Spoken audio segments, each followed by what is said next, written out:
Hello there, and welcome back to the Neighborhood. Today, we have a rather unique planar dynamic IEM by Hidizs, the MP145. And it's got a whale tail inspired venting? Let's get into it.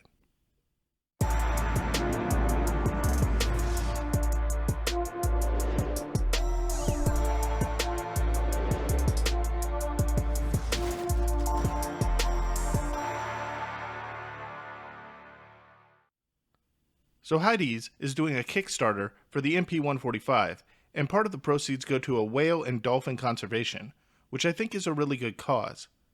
The faceplate design is even inspired by a whale's tail, and there's unique venting for the driver in the crevice on the side of the design. The shell material is comprised of two pieces of aviation-grade aluminum alloy with interchangeable nozzles with different filters affixed. There's a balanced rose gold nozzle, a treble filter that's silver, and a red bass filter. Bass, balanced, and vocal ear tips are also provided. The MP145 uses a 2-pin connection and comes with a silver-plated copper cable that terminates in a straight 3.5mm jack. There's a metal Y-split and a slider, but the hardware at the 2-pin connector is a bit large for my ears, and the loop extends beyond my earlobe, making it difficult for the hook to remain secure on my ear. Using a hairdryer to bend the ear hooks, or swapping to almost any alternative cable fixed this. But from a fit perspective, the cable really isn't the best match here, at least not out of the box. A soft leatherette carry pouch that opens and closes by tension spring is also included in the box. Overall, these fit my ears well outside of the cable, but this is a rather large IEM and it barely fits my medium-sized ears. So someone with smaller ears might have a difficult time fitting the MP145. I'll also note that these things are rather hefty in the hand, but in my ears they balance well due to their ergonomic design, and I barely notice that I'm wearing them, but your mileage may vary. In terms of the sound here, it's a bit hard to nail down because with all the ear tip and filter adjustments, the sound is truly variable. Sometimes alternative tips and filters like this don't do much, but in this case of the MP145, it really does make a difference. I prefer the balance filters, but the bass filters are dirty, in a good way that is, without overbloating or getting too fatiguing to my ears. The treble filter did enhance the treble and sounded almost as good as the balance filters in the low end, but did wear on my ears a bit over the course of longer listening sessions. But hey, I'm not really a treble head, and if you are, I don't think these go overboard here either really. The best balance for my ears for long-term listening was the balance filter with the bass ear tips, but the balanced ear tips with the balance filters were reference quality. The MP145 also is influenced by one source chain. It sounded wildly different, being powered by different amps, dongles, and other components. For example, the Truth-Air Shio tended to blunt the treble at least a bit, and cause some roll-off that was not apparent on other sources, such as the Hibby FC3 or Tantrum Space. I also absolutely love the MP145 off the Bravo Audiophile Hybrid Tube Amplifier with a Raytheon 12 AU7 installed. This is because it absorbed power well and it scales with it. While these ran well from dongles off my phone, they really benefit from the hybrid tube power of the Bravo Audiophile or the raw solid-state power of the DS10 Plus's headphone output, both of which delivered a higher output to the MP145. Still, the backdrop was relatively black and pristine, allowing the sonics of the MP145 to shine. In general, though, the MP145 has a clean, large, and punchy sound. It does have some forwardness to its character, but it's never really in your face aggressively, and this is also somewhat influenced by source. Still, even though sounds were rather malleable, from both source to source and with different filters and tip combinations, I never felt that the overall sound was ever poor. In fact, the MP145 sonics were generally always pleasing to listen to, and a positive experience overall, just presenting in different flavors, but each flavor being mostly well done.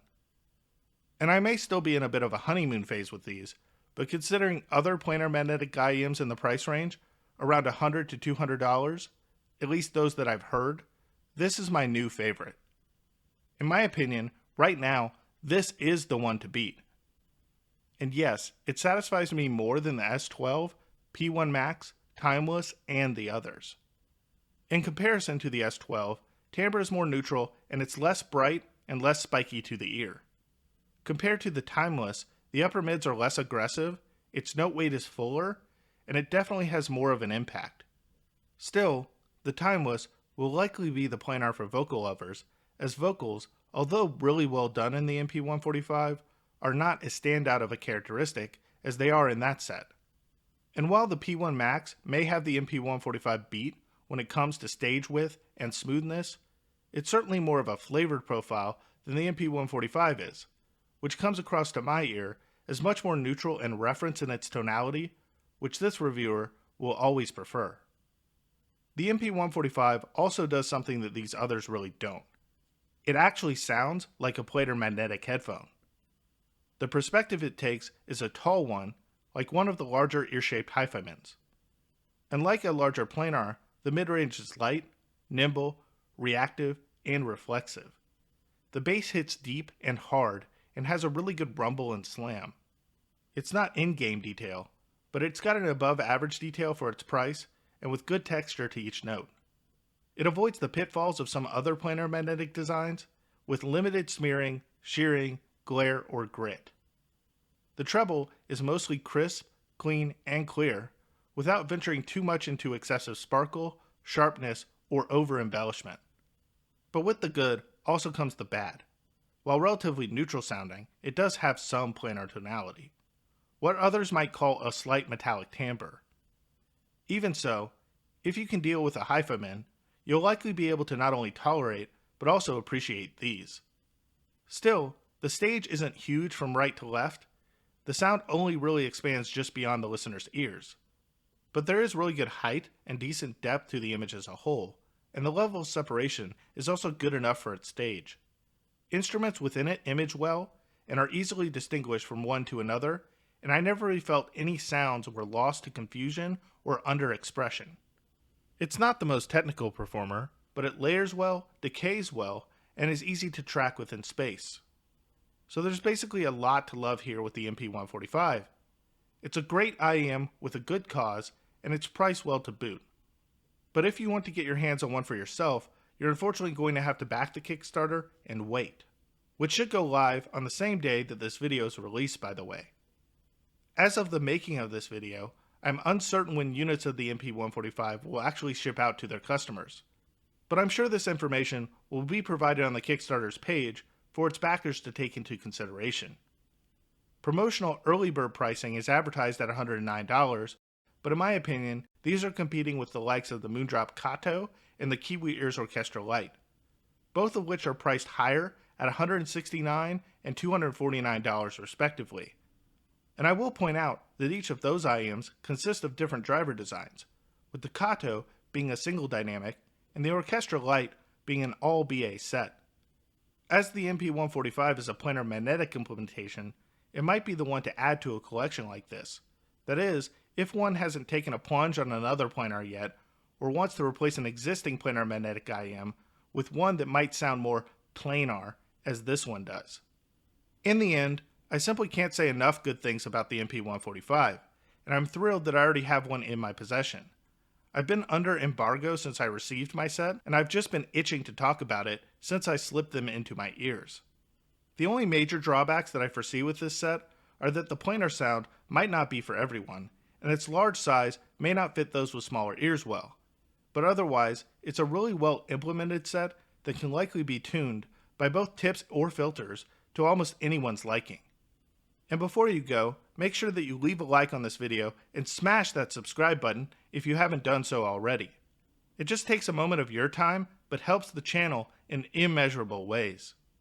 You can also check out the channel and support it by following its Instagram, X, Discord, www.intoitreviews.com, or become a Patreon. Links to the MP145's Kickstarter and all channel access locations will be provided in the description below. And with that, I'm out for now.